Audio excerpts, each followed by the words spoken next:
Hello दोस्तों, एक बार फिर से आप सभी का स्वागत है एजुकेशन बाइट पर। इंग्लिश की लास्ट क्लास में हमने ग्रामर ट्रांसलेशन मेथड पढ़ा था। अगर आपने वीडियो नहीं देखी है तो आप चैनल पर जाकर देख सकते हैं।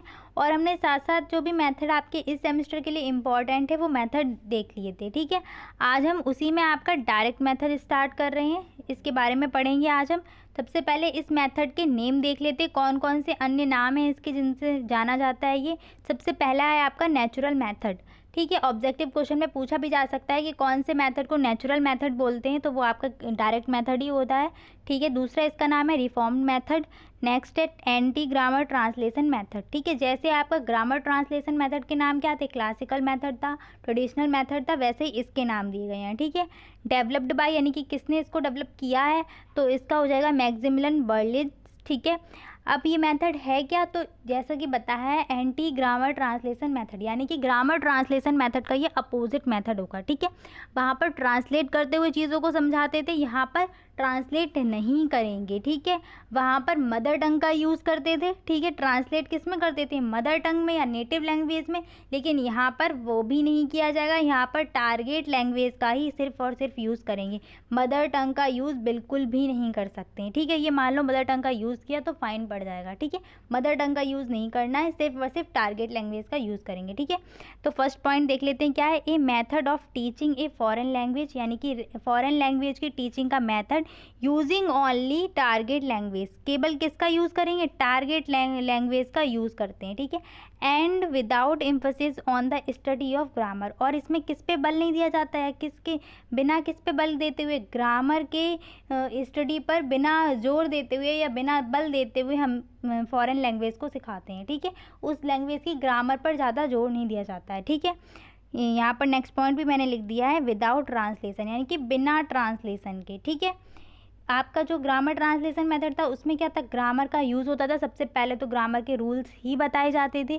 ठीक है, इस मेथड में ऐसा नहीं है, ग्रामर की स्टडी पर ज़्यादा जोर नहीं देते, उसके ज़्यादा बल नहीं दिया जाता है, यानी कि उसके रूल्स पे ज़्यादा फोकस नहीं करते, या रूल्स शुरुआत में ज़्यादा नहीं बताए जाते। ठीक है, ग्रामर तो पढ़ेंगे हम उसकी, लेकिन इनडायरेक्टली तरीके से वो चलेगी ग्रामर। ठीक है, नेक्स्ट पॉइंट क्या है, opposite of grammar translation method. किसका अपोजिट है ये, बिल्कुल ग्रामर ट्रांसलेशन मेथड का बिल्कुल अपोजिट है ये। ठीक है, नेक्स्ट क्या है, use of mother tongue is discourage. यहाँ पर जो मदर टंग या नेटिव लैंग्वेज का जो यूज़ है उसको डिस्करेज किया गया है। ठीक है, हतोत्साहित, इसको हिंदी में हतोत्साहित बोलेंगे, और एनकरेज होता है प्रोत्साहित, यानी कि बढ़ावा देना। ठीक है, नेक्स्ट आपका क्या है, major focus on speaking and listening. यहाँ पर सबसे ज़्यादा फोकस किस पे दिया है, स्पीकिंग और लिसनिंग पर। ग्रामर ट्रांसलेशन में किस पे दिया था, आपका रीडिंग पे और राइटिंग पे। ठीक है, इस चीज़ को याद रखना, ग्रामर ट्रांसलेशन में आपका रीडिंग और राइटिंग पे दिया था। ठीक है, नेक्स्ट क्या है, ये इंडक्टिव मेथड है, जबकि आपका ग्रामर ट्रांसलेशन कहता था डिडक्टिव था। ठीक है, ग्रामर ट्रांसलेशन मेथड था आपका डिडक्टिव और ये है इंडक्टिव। अब इंडक्टिव और डिडक्टिव को देख लेते हैं ये क्या होता है। तो इंडक्टिव को बोलते हैं आगमन विधि और डिडक्टिव को बोलते हैं निगमन विधि। ठीक है, मैंने इसको उस वाले में बता दिया था को निगमन।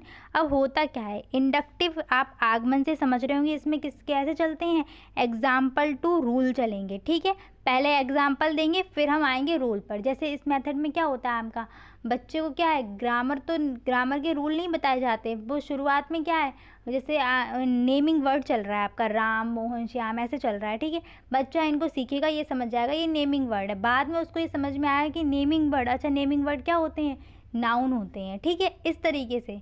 ठीक, तो उसमें क्या है, बच्चा एग्जाम्पल टू रूल जाएगा, जबकि निगमन में क्या होता है, रूल टू एग्जाम्पल जाते हैं, पहले नियम आते हैं उसके बाद हम जाते हैं उदाहरण की तरफ। ठीक है, अब इसको ये भी याद रखना, आपका जो एग्जाम्पल होते हैं वो क्या होते हैं, स्पेसिफिक होते हैं। ठीक है, और जो आपका रूल होते हैं वो क्या होते हैं, जनरल होते हैं। तो ये मेथड जो आपका इंडक्टिव मेथड है ये कैसे भी जाता है, स्पेसिफिक टू जर्नल भी जाएगा। अगर आपसे ऑप्शन दे दिया जाए कि कौन सा मेथड है जो स्पेसिफिक टू जर्नल जाता है, तो वो कौन सा आपका इंडक्टिव मेथड है। ठीक है, इसमें स्पेसिफिक से हम जाते हैं जर्नल की तरफ, यानी कि उदाहरण से, इसको अगर हिंदी में बोला जाए तो क्या बोलेंगे, विशिष्ट से जाएंगे सामान्य की ओर। ठीक है, विशिष्ट से जाएंगे सामान्य की ओर। आप इस चीज़ को नोट भी कर सकते हैं कि आपके जो एग्जाम्पल होते हैं हमेशा क्या होते हैं, विशिष्ट होते हैं। ठीक है, और जो आपका डिडक्टिव होता है इसमें क्या जाएंगे, इसमें जाएंगे जर्नल से जाएंगे स्पेसिफिक की ओर। इसमें हम जाएंगे जर्नल से स्पेसिफिक की ओर, यानी कि आपके जो रूल होते हैं वो क्या होते हैं, जर्नल होते हैं, एग्जाम्पल होते हैं स्पेसिफिक, रिडक्टिव में हम जाते हैं जर्नल टू स्पेसिफिक, यानी कि सामान्य से विशिष्ट की ओर। ठीक है, नेक्स्ट पॉइंट देख लेते हैं। ग्रामर इज टॉट इंडक्टिवली, ये यहाँ से क्लियर ही हो गया होगा आपको कि ग्रामर कैसे सिखाई जाती है, इंडक्टिव तरीके से। ठीक है, आगमन विधि जो होती है वैसे सिखाते हैं, यानी कि पहले एग्जाम्पल सिखाएंगे, उसके बाद हम उसका रूल बताएंगे। ठीक है, यानी और क्या है, इनडायरेक्टली सिखाई जाती है। ठीक है, डायरेक्ट ग्रामर नहीं सिखाते हैं। यूनिट ऑफ लैंग्वेज यहाँ पर क्या होती है, सेंटेंस होती है। वहाँ पर यूनिट ऑफ लैंग्वेज क्या थी ग्रामर ट्रांसलेशन में आपकी, वहाँ पर यूनिट ऑफ लैंग्वेज थी वर्ड। ठीक है, यानी कि एक शब्द। नेक्स्ट आते हैं मेरिट्स और एडवांटेज पर। तो फर्स्ट है आपका it is full of activities. ठीक है, ये जो मेथड होता है आपका एक्टिविटी से भरा हुआ है।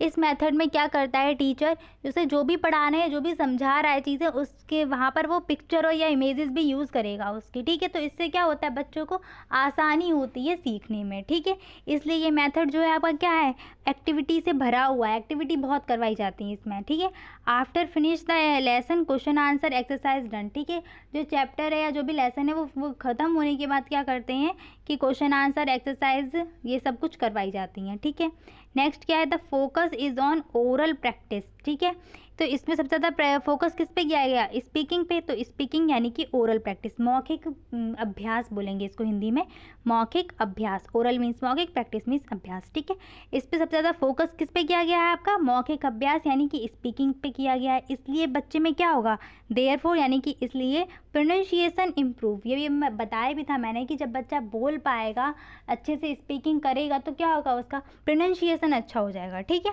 फिर क्या है, it provides better fluency of language. ठीक है, ये क्या प्रोवाइड कराता है, बेटर फ्लुएंसी। जब स्पीकिंग पे फोकस कर ही रहे हैं तो बच्चा क्या है, बहुत फ्लो में बोलेगा ना, तो उस लैंग्वेज को बोलने की जो उसकी फ्लुएंसी होगी वो क्या बहुत अच्छी हो जाएगी। ठीक है, जबकि ग्रामर ट्रांसलेशन में ऐसा नहीं होता है। वहाँ पर क्या है, वहाँ पर रीडिंग और राइटिंग पे बल देते हैं, तो वहाँ पर जो बोलने का होता है ना बच्चे का, वो उसकी जो फ्लो होती है, उसका बोलने में हेजिटेशन भी आ जाती है, हिचकिचाहट भी होती है बच्चों में। ठीक है, तो यहाँ पर ऐसा कुछ नहीं होगा, यहाँ पर आराम से बच्चे बोलना सीखेंगे। ठीक है, नेक्स्ट क्या है, नेचुरल मेथड है। ठीक है, टीचिंग का कैसा मेथड है, ये नेचुरल मेथड है, जबकि आपका वो क्या था, अननेचुरल मेथड वहाँ पर मैंने लिखाया था।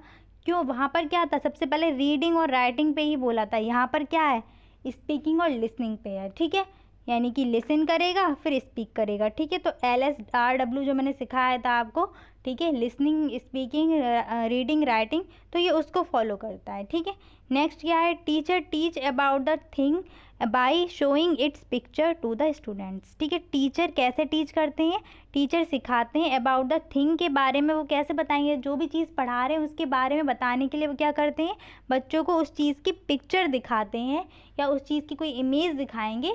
ठीक है, नेक्स्ट आते हैं हम डिमेरिट्स पे, यानी कि हानि या दोष बोल सकते हैं। ठीक है, फिर आपका क्या है, सबसे पहले it is an expensive method. ठीक है, ये आपका एक्सपेंसिव मेथड यानी कि बहुत महंगा मेथड है। ठीक है, और इस मेथड की एक और ख़ासियत है कि इसमें क्या है कि एक अच्छे टीचर की भी ज़रूरत है। ठीक है, यानी कि वो टीचर है वो उस लैंग्वेज को बहुत अच्छे से बोल पाए। ठीक है, उस लैंग्वेज को अच्छे से जान पाए। अब मान लो जो इंग्लिश का टीचर है, ठीक है, उसको इंग्लिश भी तो अच्छे से आनी चाहिए ना। ठीक है, और दूसरा इसकी ये भी है दोष कि हर बच्चा तो समझ नहीं पाएगा। ठीक है, हर बच्चा, अब हम इंग्लिश टू इंग्लिश पढ़ाएंगे तो फिर हर बच्चे को तो इंग्लिश टू इंग्लिश समझ में नहीं आएगी।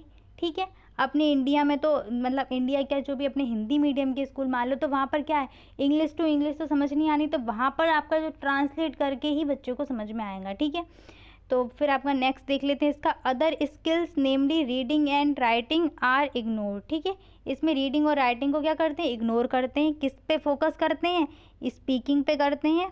एस लिख देती हूँ यहाँ पर, स्पीकिंग पे करेंगे और लिसनिंग पे करेंगे। ठीक है, डिफ़िकल्ट टू अंडरस्टैंड। ठीक है, समझने में क्या है, कठिनाई होती है। ठीक है, थोड़ा डिफ़िकल्ट है ये समझने के लिए। ठीक है, हर बच्चा तो नहीं समझ पाएगा ना इस चीज़ को। ठीक है, नेक्स्ट क्या है, ये overcrowded class are not allowed. ठीक है, बहुत भीड़ वाली जो क्लास होगी उस वो क्या है, वो नॉट अलाउड। ठीक है, वो उस क्लास के लिए क्या, जैसे आपका ग्रामर ट्रांसलेशन क्या था कि बहुत भीड़ भाड़ वाली कक्षा है आपकी, तो उसमें भी आपका ग्रामर ट्रांसलेशन मेथड अच्छा काम करेगा। हैं, जैसे अलग अलग लेवल की क्लास है तो वहाँ पर भी अच्छा काम करेगा, लेकिन यहाँ पर बहुत भीड़ वाली जो क्लास होगी ना, उसमें अच्छे से इसको नहीं लागू कर पाएंगे। ठीक है, नेक्स्ट क्या है, not applicable for Hindi medium school. ठीक है, हिंदी मीडियम स्कूल के लिए क्या है, उपयुक्त नहीं है ये मेथड। ठीक है, एप्लीकेबल मीन्स होता है उपयुक्त। ठीक है, तो ये हिंदी मीडियम स्कूल के लिए उपयुक्त नहीं है, अच्छा भी नहीं है, मतलब बोल सकते हो कि अच्छा मेथड नहीं है। वहाँ पर क्या है, पूरा का पूरा इंग्लिश में ही बताएंगे तो फिर बच्चों को समझ में ही नहीं आना है। ठीक है, ये इंग्लिश टू इंग्लिश जा रहे हैं, थोड़ा बहुत तो हिंदी बोलनी पड़ेगी ना बच्चों को। ठीक है, तो बच्चों को समझने में इस मेथड को कठिनाई होती है। बाकी तो आपका सारे डिमेरिट्स मैंने बता दिए, मेरिट्स बता दिए। इस चीज़ को ध्यान रखना है आपको, सबसे ज़्यादा इम्पॉर्टेंट ये है कि इनका नेम क्या है इन मेथड का। ठीक है, किसने इसको डेवलप किया है, ठीक है, या इन्वेंटेड कौन है इसके। ठीक है, तो उन चीज़ों को आपको याद करना है। बाकी तो थ्योरी से अभी तक कोई क्वेश्चन नहीं आया है, फिर भी छोटे छोटे पॉइंट है, आप आसानी से इसको याद कर सकते हैं।